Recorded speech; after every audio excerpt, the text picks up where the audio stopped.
let us recite the verse once again. Gatvam chikirshasi chakim munivarya shaile mayasitapi bhagavat paradevataya vijye vibharshi dhanushi suhridatmanorthe kimva mrigan mrigayase vipine pramattan. We didn't do the word to word. No.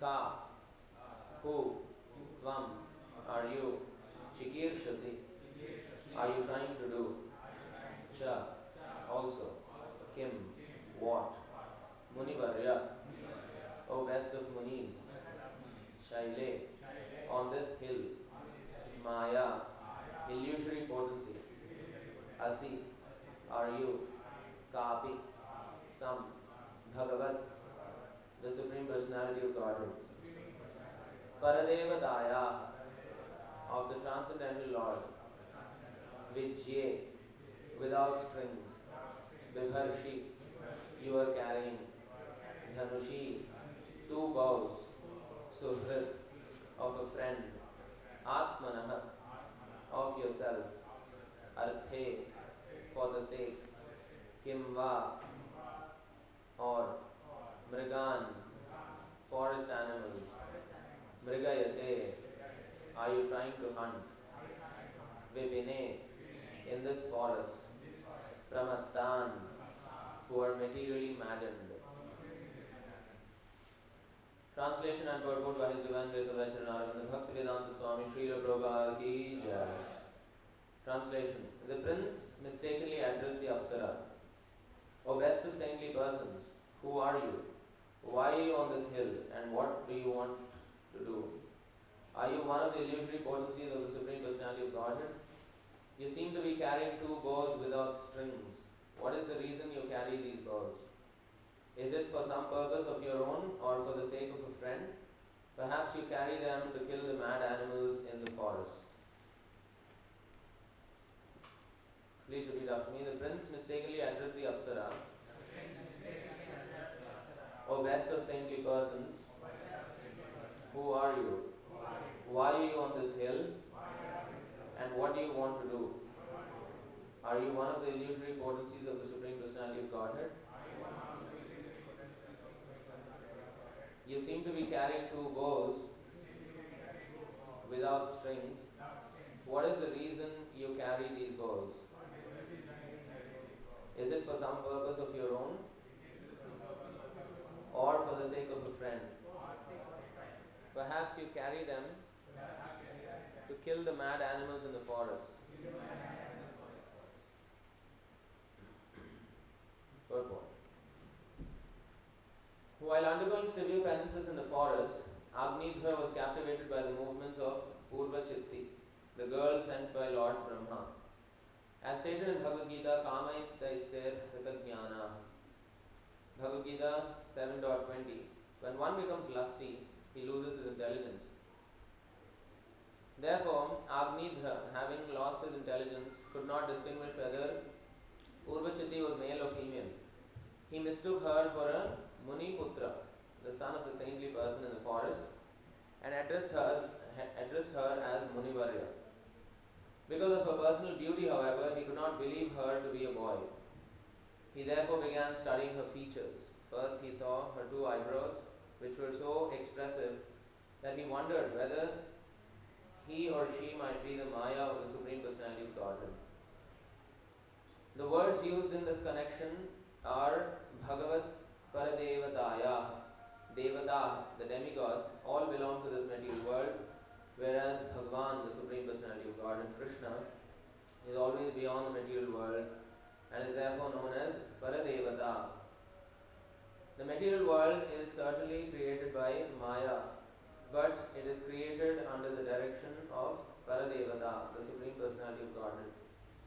As confirmed in Bhagavad Gita, Maya Dhikshena Prakritihi Suyate Sacharacharam, Bhagavad Gita 9.10. Maya is not the ultimate authority for the creation of this material world. Maya acts on behalf of Krishna. Purvachiti's eyebrows were so beautiful that Agnidhra compared them to bows without strings.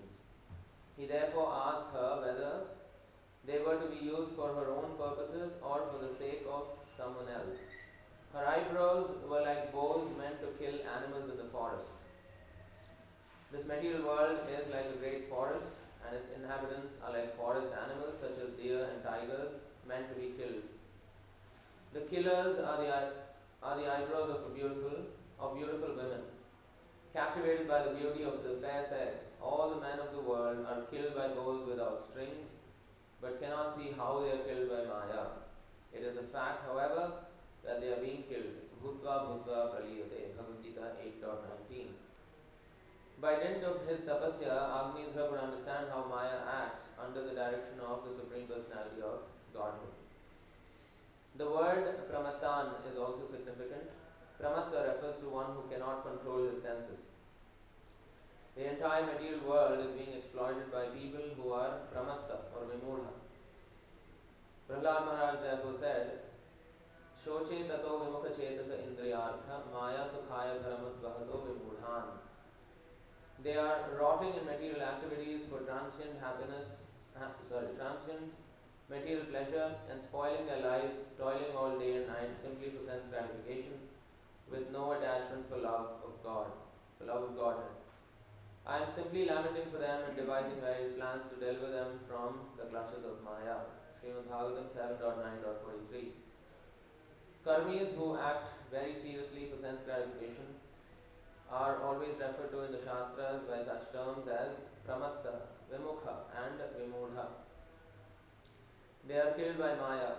However, one who is Apramatta, a sane, sober person, a dhira, knows very well that a human being's primary duty is to render service to the Supreme Person. Maya is always ready to kill those who are pramatta with her invisible bows and arrows. Agnidhra questioned Purvachiti about this.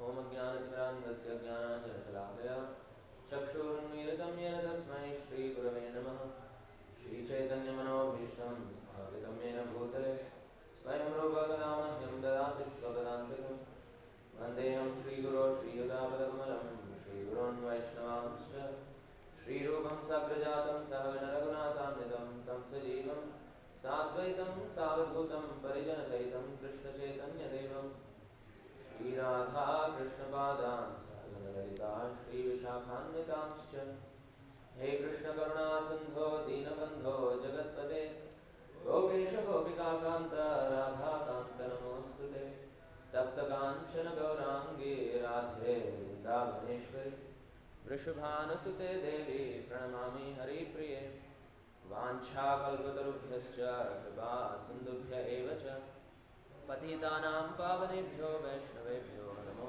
Namaha Namo Om Vishnupadaya Krishna Preshthaya Bhutale Srimate Bhaktivedanta Swaminiti Namine Namaste Saraswate Deve Gauravani Pracharine Nirvisesha Shunyavadi Paschat Deshatarine Jai Shri Krishna Chaitanya Prabhu Nityananda Shri Advaita Gadadhara Srivasadi Gaur Bhaktivrinda Hare Krishna Krishna Krishna Hare Hare Hare Rama Rama Rama Hare Hare. So thank you all very much for this opportunity, for giving me this opportunity to speak on the subject of Bhagavatam. So we are continuing the 5th canto, 2nd chapter. We are discussing verse number 7 today. So as you can see here, how this prince is very much overcome by lusty desire, and he is very much captivated by the beauty of this woman, the Apsara. It said here that she was sent by Lord Brahma. So he was very much captivated by the beauty of this woman, and he is making some negotiation, he's making some advances towards her. So from the very language you can see how he is already not in proper consciousness, not in the right frame of mind. And you can see how his language is, becoming, he is already submitting to her. So this is how The illusory energy of the Lord is very, very powerful. Even that's why the injunction is that Matra svashra duhitrava na viviktasano bhavet balavan indriya gramo vidvamsamapi karshati. What is the number of that?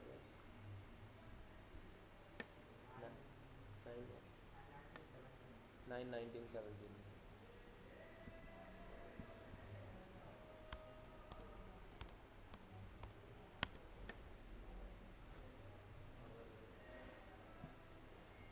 So, no matter how learned one may be, when he comes in the presence of a woman, if he is not sufficiently experienced in the process of bhakti yoga, and even if one is engaged in bhakti yoga, if he does not uplift himself by constantly keeping himself in the association of devotees and constantly keeping himself engaged in the different aspects of bhakti yoga, there is a very good chance that one can slip away. Before we know it, we will already be gone. So, here in this verse it is said, Balavan Indriya Brahma, the senses are so powerful that even a very learned man can fall victim. One should not allow oneself to sit on the same seat, even with one's own mother, sister, or daughter. For the senses are so strong that even though one is very advanced in knowledge, he may be attracted by sex. So imagine, who would even think of enjoying sex with mother, sister, or daughter, right? It's very, very abominable. But the senses are actually that strong. So we have to always be very, very cautious. The senses, especially for one who is not engaged in devotional service, they are compared to what? The senses are compared to cats. What are the senses compared to? Serpents, venomous serpents. So if you're surrounded by venomous serpents, are you in a very good position? You're not. In a very dangerous position. So, Kala Sarpa Patali, right? But for a devotee who is engaged in Krishna consciousness, who is constantly thinking of the lotus feet of Krishna, constantly chanting the holy name of Krishna, and engaging all his senses. Like there are so many examples, and a classic example of one who engaged all his senses in devotional service is Ambarish Maharaj, right? So he has demonstrated how one can engage all of one's senses in Krishna service. So we have to take example from such exalted personalities, and we have to follow in their footsteps. Jai Shri Shri Radha Madan Mohan ki Jai, Radha Maharani ki Jai, Shri Shri Gaurnitai ki Jai. So, for one who is constantly engaged in devotional service, these senses, which are compared to venomous serpents, no longer pose any threat to such a devotee. Why? Because he was asking yesterday, Samarth was asking, because we were having a conversation, and I said in Philippines they eat snake. Here also they must be eating, right? They don't eat snake, huh? In Philippines they like snake. They make adobo, there's one dish they make. I actually saw this firsthand. I think most of you know Dhananjaya Prabhu, right? In Philippines. So we went up to his farm and they caught a snake, very big snake, this thick and pretty long, 6 feet, 7 feet long. So right in front of our eyes they caught the snake, they skinned it alive, they just hung it like as if we put cloth on a hanger and we just hang like this. They just hung it on a shed, they just skinned it alive. Not Dhananjaya Prabhu, some people go on the farm. I didn't clarify that. There were some people on the farm who were working on the farm and all that, they assist him in the planting of the trees and all that. So they skinned the snake alive, then they first chop off the head, then they chop the snake, and then they cooked it and they made some sabji out of it. Some adobo, they call it. a big delicacy. So he was asking, how come they eat snake? Because snake is poisonous, right? So the snake is poisonous so long as it has the fangs, right, through which it, ejects the poison. So for a devotee who is engaged in devotional service, the senses are compared to snakes with broken fangs. That means they no longer pose a threat. That means the poisonous nature is gone. So broken fans. So how have they managed to break the fans? By engaging in devotional service. They no longer pose a threat, because like in this Mukunda Mala Stotra also, you can see there's one verse where he composed a song, a verse very nicely, where he is just ordering the senses. Jihve Kirta, is that one? Jihve Kirta Yakesham? No, not that one. What is the other one? Is that one? There's another one where he.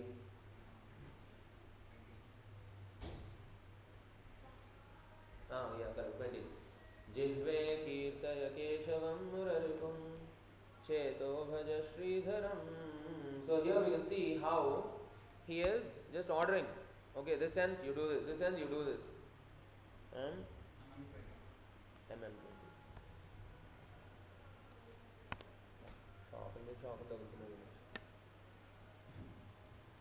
Jihve Kirtaya Keshavam Muraripum Cheto Bhaja Sridharam Pani Dvanda Samarchaya Chutakatha Shrodradvaya Tvam Shrinu Krishnam Lokaya Lochanadvaya Hare Gacchangri Yukmalayam Jigragrana Mukunda Bada Tulasim Murdhanna Madhokshajam. So as we've seen in the case of Ambarish Maharaj, he has mastered the art of engaging all his senses in Krishna service. So a devotee who is constantly engaging in Krishna service day in and day out, he comes to the point where he is no longer falling a victim to the senses, but he has made the senses his friends and he is ordering them. He is ordering them like this: "O tongue, praise the glories of the Lord Kiśora." Can we do this? We order the tongue and the tongue will order you something else. And we just fade away like that. We get carried away. So they have attained so much control, and this comes by practice. They have attained so much control that they just order around the senses, and the senses listen.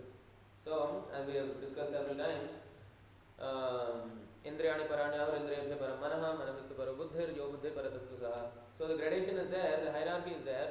The senses are the dull material senses is just, at the bottom, of course, the dull matter, and then the material senses, then the mind. Mind is higher than the senses, then intelligence is still higher than the mind, and the soul is higher than even the intelligence. So, we have to utilize, we have to use our intelligence.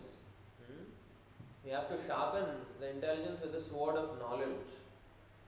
So, by acquiring this knowledge, by approaching a bona fide spiritual master, staying in the association of devotees, we accumulate knowledge. And then what? We have to implement it. That's why sharpening the intelligence with the sword of knowledge means, just like we may have the knife, we may have the, what is that used? What stone is that? Combination stone, whatever they call it. Green stone, wet stone, so many stones. Anyway, some stone to sharpen the knife. So you have the stone, you have the knife, blunt knife. If you don't do that, how is it going to become sharpened? So if you have the knowledge, and if you're there, if you don't utilize the knowledge, how is your intelligence going to be sharpened? So you have to utilize it properly. When the intelligence is sharpened, then you can actually order the mind. Like he's saying here, right? Oh mind, worship the enemy of Mura.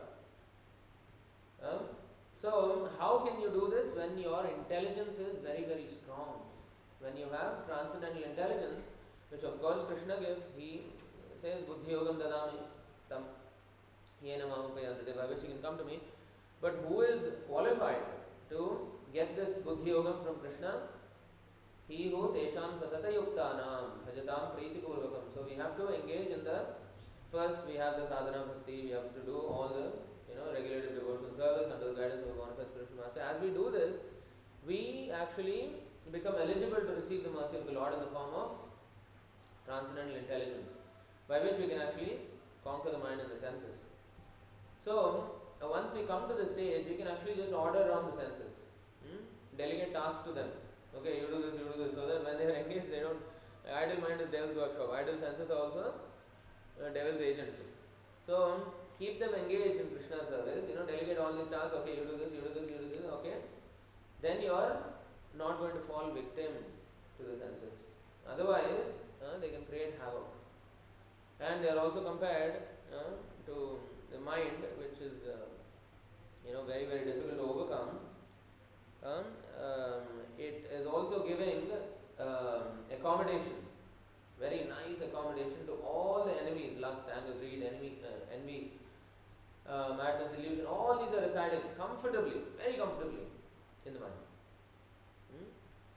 So, if you make friends with this mind, instead of ordering the mind in this way, if you make friends with the mind, you will fall victim. So let us read the translation of this verse, how he has ordered. O tongue, praise the glories of Lord Kiśora. O mind, worship the enemy of Mura. O hands, serve the Lord of Shri. Where is Shri? Shri, your Lord. Who? Lord of Shri means Lord of Lakshmi, right? Narayana, Krishna. O ears, hear the topics of Lord Achyuta. O eyes, gaze upon Sri Krishna. So you can see how you can actually, it is exactly what Ambarish Maharaj also did. This is exactly how he engaged all his senses. O feet, go to the temple of Lord Hari. So these are the purposes of all these different senses. We cannot use them in anything else. So, O eyes, gaze upon Sri Krishna. O feet, go to the temple of Lord Hari. O nose, smell the tulasi buds on Lord Mukunda's feet. O head, bow down to Lord Madhokshri. Now, if we are not at that stage yet, you may order and you may get some backfiring, you may get some reply. The senses talk back, you shut up. Then you have to try other methods. That also is here only.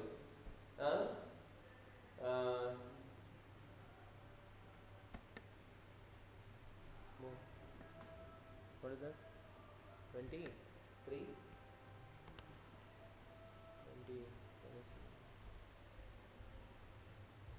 Pravartaya pranjalirasmi jihve. No, 26 I think.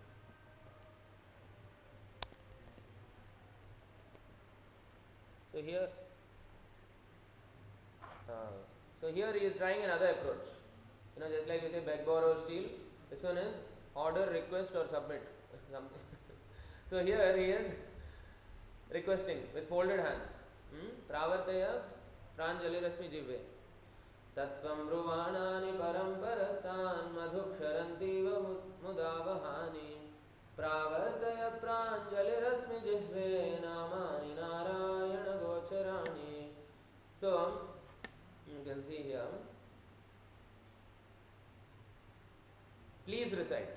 Before was order, now is request, humble request. Please recite. Please. And Pranjali with joined palms, literally, please. So, my dear tongue, I stand before you with joined palms and beg you to recite the names of Lord Narayana. These names describing the Supreme Absolute Truth bring great pleasure as if exuding honey. So, in the beginning, we should be more like this, We shouldn't be overly proud and I've conquered the senses, I can just order them around. Then you'll get some back answer. They will talk back. So, it'll backfire. So, you either order or you request or whatever, you bow down and plead. Some way or the other, yena tena prakarena, mana Krishna niveshayet. You have to fix your mind on Krishna. And mind is naturally the leader of all the senses. When the mind is fixed on Krishna, then all the senses will automatically be serving Krishna. So in this way, the devotee, his senses no longer pose any threat to him. Although he is surrounded by them, they've all become his friends, they've all become his, they listen to him. With transcendental intelligence, this is possible. So, this practice, so it can take years. I want to clarify it, I want to make it very clear that I am nowhere close to, I am not saying this as if I have mastered it and I am on some level or something. All of us, we are definitely trying to conquer the senses, and this is the method, at least that much we know. So we have to follow the method, no matter how difficult it is. We just have to follow the same method. Then we will not fall victim to these senses and crazy desires. So you can actually see the words that are being used, pramattaha, and yesterday's verse was what?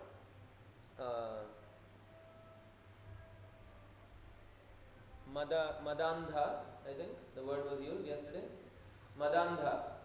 Mada is madness, andha is what? Blind. Is blinded completely by this illusory energy. So, no matter how much knowledge you have and all that, so this verse, simply if we are, after trying to acquire knowledge and if we do not apply it practically,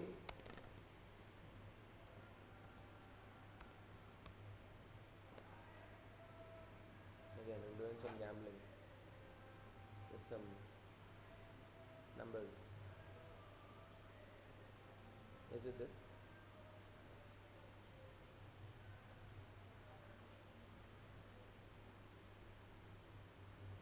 No. 11 what? If after studying so much Shastra, if one is simply captivated by a woman, 11:26 p.m. I cannot be a good gambler. Numbers I don't get it well. So here you can see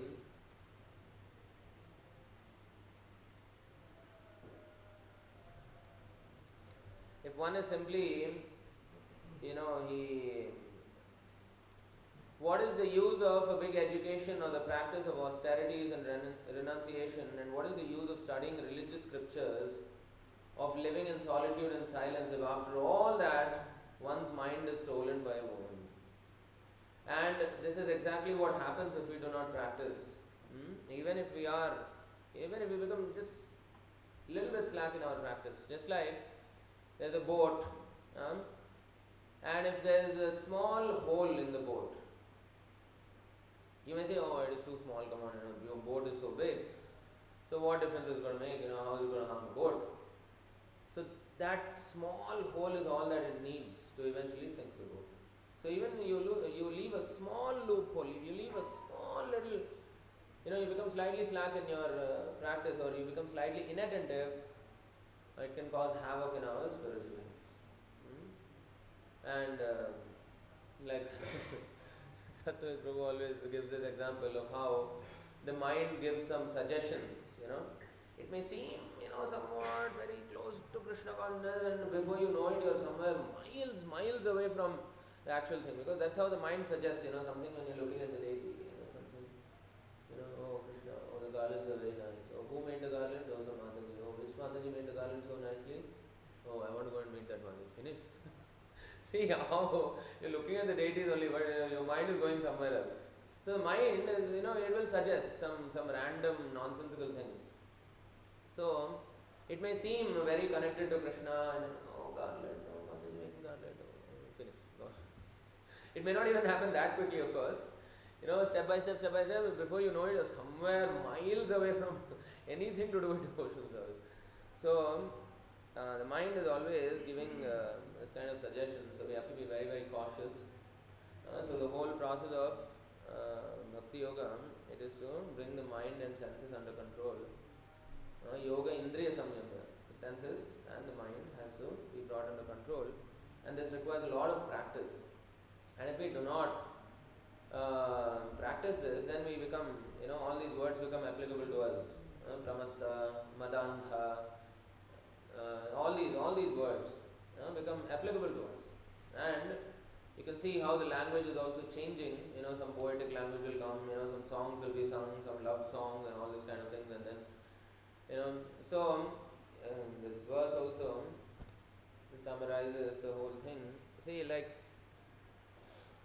when there is no woman in one's life, one is not even like we discuss this verse always, right? Om Shasriya Mithuni Bhavametam Tayo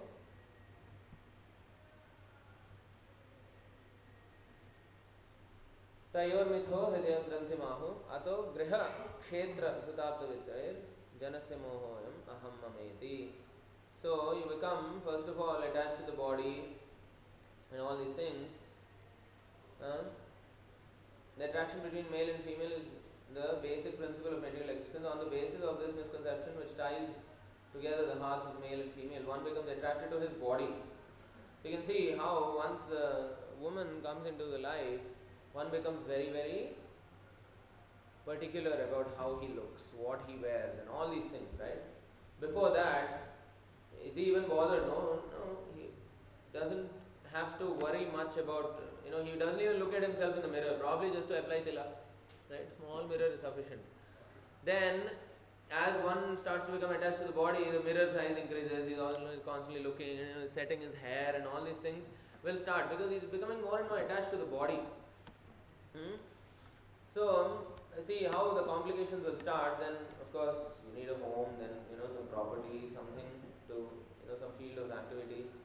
Then children, relatives, wealth, and all these illusions actually increase more and more as soon as one becomes entangled with. And as we saw yesterday also in that verse, that the go to this verse 3:31-35.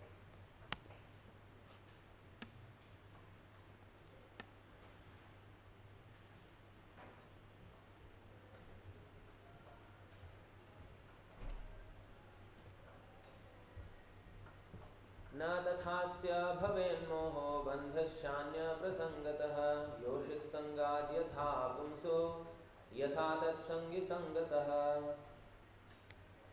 So here it is explained the infatuation and bondage which accrue to a man from attachment to any other object is not as complete as that resulting from attachment to a woman or to the fellowship of men who are fond of women. So the bondage is strongest when one becomes attached to a woman. Of course, there are so many other things that we can get illusioned by, but when one becomes illusioned by a woman, Maya in the shape of a woman,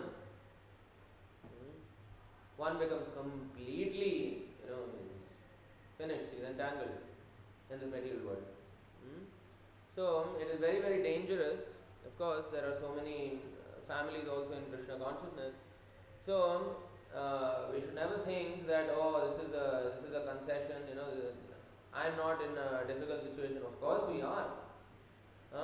Even if the wife is a devotee, still we have to be very, very cautious not to fall into this trap, because it is very dangerous. It's not only this is a brahmachari verse. Brahmachari verse not meant for grihastha. Of course, any devotee, anybody who is serious about Krishna consciousness should keep the association very, very, as much as required of it. What is that? Nanvagni pramadanama vritakumbha samapuman. What is that? Sutamapi raho jahyad anyada yavad arthakrit. Number is what? 7, 12, 9. So throughout the Bhagavatam at least, association with women is strongly discouraged. Not that we have anything against women in particular, but it is strongly discouraged so as not to go astray from this path, because it is very dangerous. There is a lot of danger. So you can see, woman is compared to fire and man is compared to a butter pot. Therefore, a man should avoid associating even with his own daughter in a secluded place. Similarly, he should also avoid association with other women. One should associate with women only for important business and not otherwise. So, if unnecessarily there is free mingling of men and women in the society, there will unnecessarily be a lot of chaos. So they should be kept apart. And only for important business. I mean, what important business can be there? Any important business there will be some alternate way to do it. There is no other important business at all. So basically, it means just stay apart, stay away, and so that we don't become captivated by this illusory energy of the Lord in the shape of a woman. And as Chaitanya Mahaprabhu has demonstrated, that even one should be very cautious not to even touch the leg to a wooden doll in the shape of a woman. You may say that, hey, come on, maybe Chaitanya Mahaprabhu doesn't have any self-control, maybe. Is that so? He is the Supreme Personality of Godhead. He is setting an example. Even a wooden doll in the shape of a woman. Right? What to speak of a real woman. So, this is how the Lord has designed this material world, to keep us shackled to this material world. And you can see how devotees who are on very advanced stage of devotional service, like for example Raghunath Das Goswami, right? His mother was suggesting that he should be tied up because he was always running away from the house, and he wanted to go and meet Chaitanya Mahaprabhu. So his mother was suggesting that why doesn't he just be tied up in the house? So Raghunath Das Goswami's father said, "You foolish woman, he has been, I've shackled him with the most severe shackle, which is his wife, a beautiful woman, young beautiful woman. And he is not at all affected by that. What greater shackle can be there than a beautiful wife, right? So even that could not stop him. That could not check his, going to Chaitanya Mahaprabhu. So, on a very advanced stage of devotional service, this is possible. So, we should not prematurely think that we are on that stage and not going to be affected by all these things. It can very easily happen to anybody. Before we know it, we'll fall victim to this attraction to the opposite sex. And from today's verse and from yesterday's verse also, we can see how this man, Prince Agnidhra, he was addressing this woman, and he is using very poetic, figurative language, and these bows without string, eyebrows and all that, So, of course, he's saying, are you here to hunt for some animals in the forest animals? So, actually one becomes just like an animal when one is overcome by lust. Exactly like an animal. Just as the ass, follows behind the she-ass for sex and gets kicked on the face repeatedly and bleeding from the face, and still he's running behind the ass, behind the she-ass, or even dogs. So literally like an animal, like a forest animal, uncivilized. So one loses all the intelligence when they come in contact. That's why, as Shankaracharya said, we must meditate on this very valuable instruction by Shankaracharya always. Is it there in the Veda base?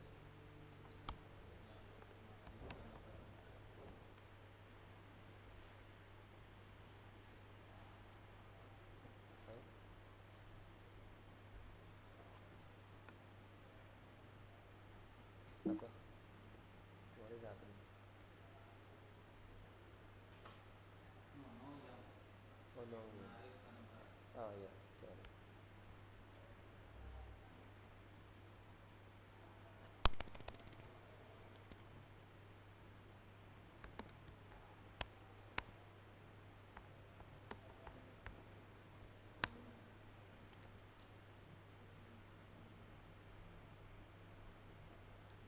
नारीस्तनभरणाभिदेशं दृष्ट्वा मागामोहावेशम् एतन्मां सवसादिविकारं मनसि विचिन्त्य वारं वारम्. Having seen the supposed beauty of a woman's heavy breasts and her thin waist, do not become agitated in illusion, for these attractive features are simply transformations of fat, flesh and various other disgusting ingredients. You should consider this in your mind again and again. So we should always meditate on these instructions, because all these, like yesterday's in the PowerPoint also Srila Prabhupada was explaining how Krishna has designed the body of a woman to agitate the opposite sex, agitate the men towards sex. So it is a way to bind the man to this material world. So one who can overcome this attraction saves himself a lot of, saves himself from a lot of trouble. So one has to actually meditate on these instructions over and over again.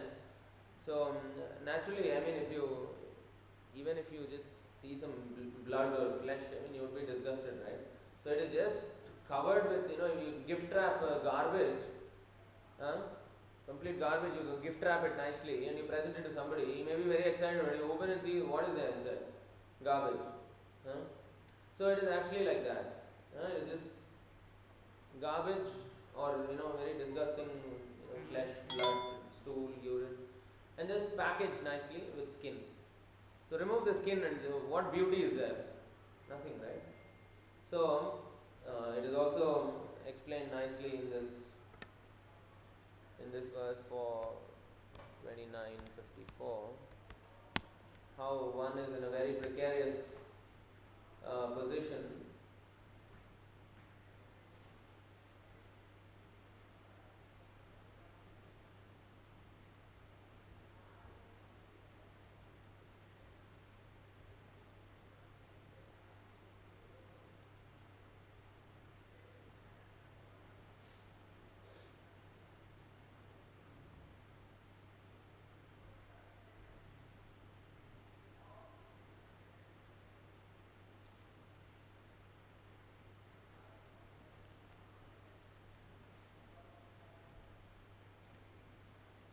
So this is Narad Muni's instruction, right? So here you see to, I think, Prachina Vargi. My dear king, woman who is very attractive in the beginning, but in the end very disturbing, is exactly like the flower which is attractive in the beginning and detestable at the end. So actually you don't even need to wait until the end. Things become quite disturbing in the first few months itself. Things can get very disturbing, but somehow,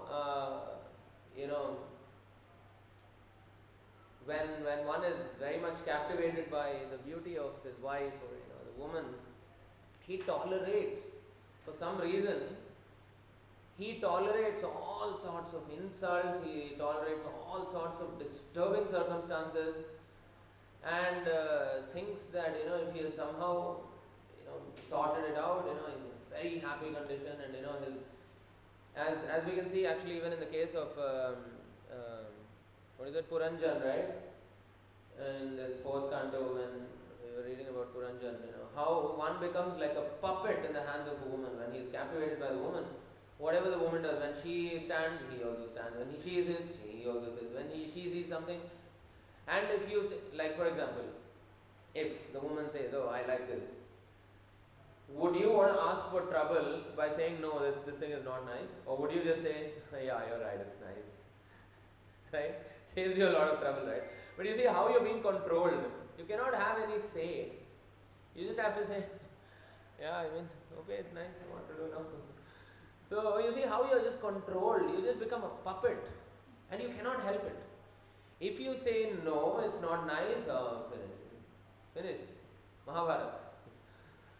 So in this way, like all these things that are said, there is zero exaggeration actually. Probably these are even understatements compared to reality. These are probably even understatements. You can actually see how a henpecked man who is so controlled by the wife, it doesn't even look good in the society. What is the purpose of his life? What is he doing even? Roaming around like that in the society. So it doesn't even look nice. So, and actually things get to this point very, very early. You don't even have to wait until the end. At the end, very disturbing. From the beginning, it's disturbing. It's exactly like the flower which is attractive in the beginning and detestable at the end. With woman, the living entity is entangled with lusty desires and he enjoys sex just as one enjoys the aroma of a flower. He thus enjoys a life of sense gratification, from his tongue to his genitals, and in this way, the living entity considers himself very happy in family life. United with his wife, he always remains absorbed in such thoughts. He feels great pleasure in hearing the talks of his wife and children, which are like the sweet humming of bumblebees. I don't think I heard this from devotees. They get irritated by the cranky cries of the children. I don't know how they can seem to be like sweet humming of bumblebees that collect honey from flower to flower. At least, I mean, being devotees, they have that realization that okay, this is not very pleasing. But yes, there are materialistic people who actually, become very, when they talk some gibberish, some words coming out of their mouth. Oh, it becomes very attractive. Oh, what did you say? Oh, this is what they even try to ascribe some meanings to all these rubbish talking. They're not even making any sense. So some meanings. Oh, this is what he said. This is what. So it's very pleasing for them. So in this way, actually, majority of the portion of their life is just wasted. In all these sort of things. So he forgets that before him is time, which is taking away his lifespan. So much of time is just gone in all these, becoming attracted to the wife and all these things. He forgets that before his time is taking away his lifespan. With the passing of day and night, he does not see the gradual diminishing of his life, nor does he care about the superintendent of death, who is trying to kill him from behind. Just try to understand this. You are in a precarious position and are threatened from all sides. It's a very, very dangerous situation one is in if he is surrounded by this sort of. So, of course, in Krishna consciousness, in this movement, there are so many like Grihastha devotees very easily outnumber the brahmacharis or the sannyasis, so many of them. So what are we going to do? Ask them all to go back home or what? Cannot, right? So we ask them to engage all their family members. Like here, such an ideal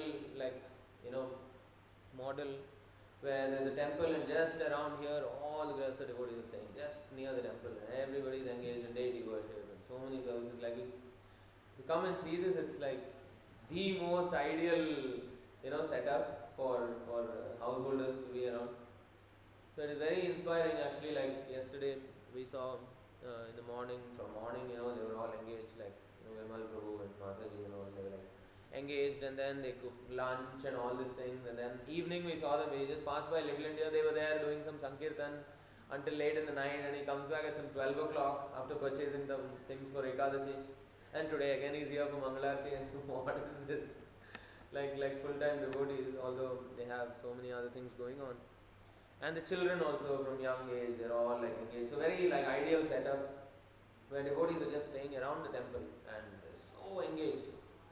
So this amount of sacrifice have to be made in order to stay away from the illusion of, even a Krishna conscious family can still be a lot of illusion.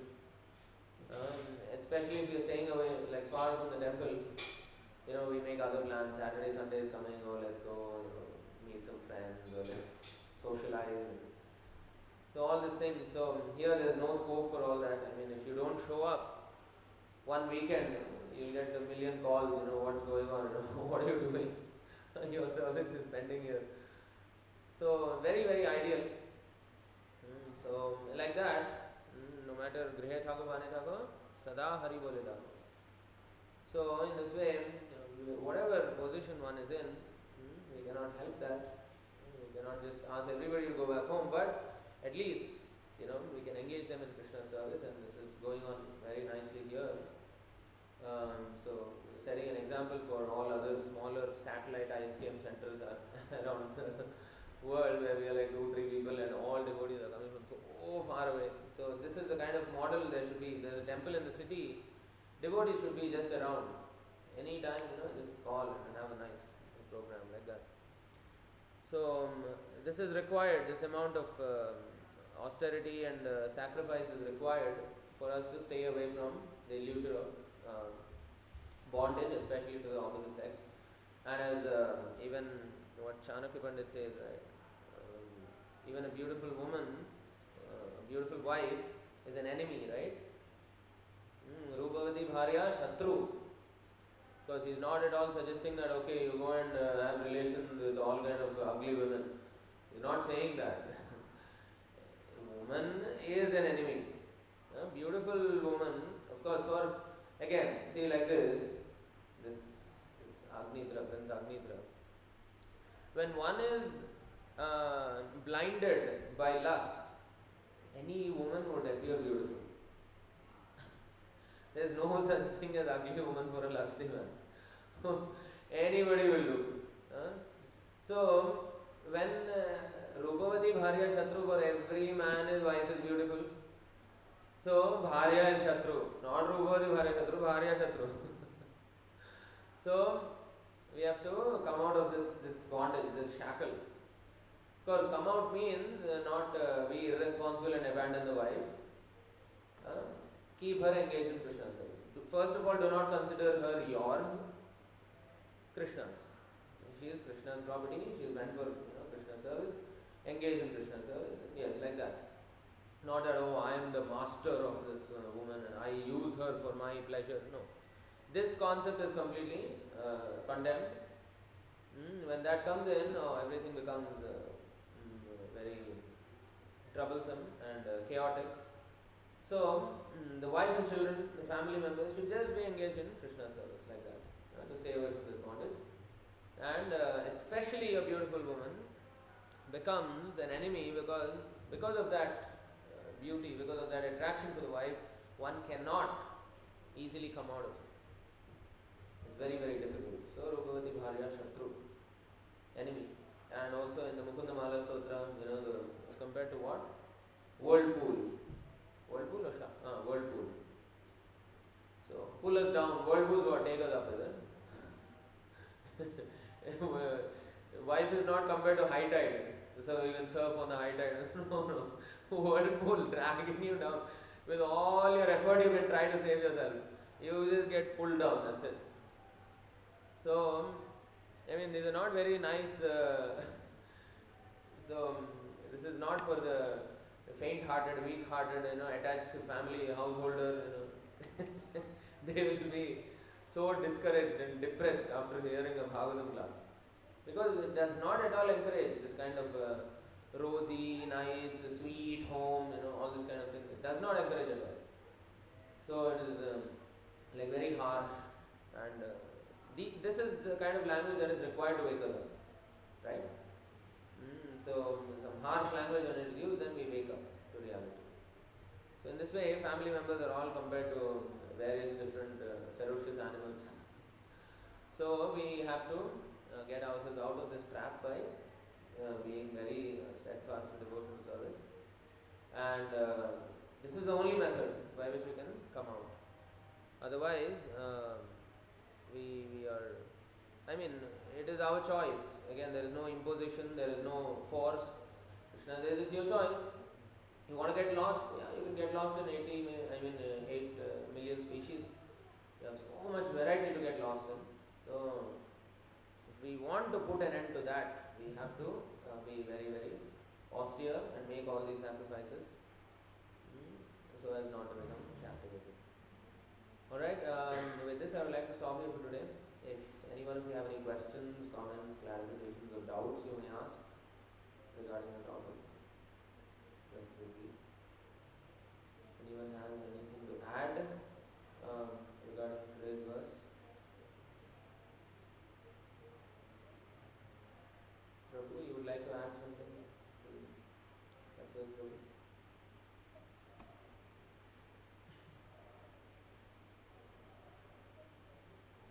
Any questions, anyone? Alright. So we'll stop here today. Granthra Srimad Bhagavatam ki jai, Srila Prabhupada ki jai.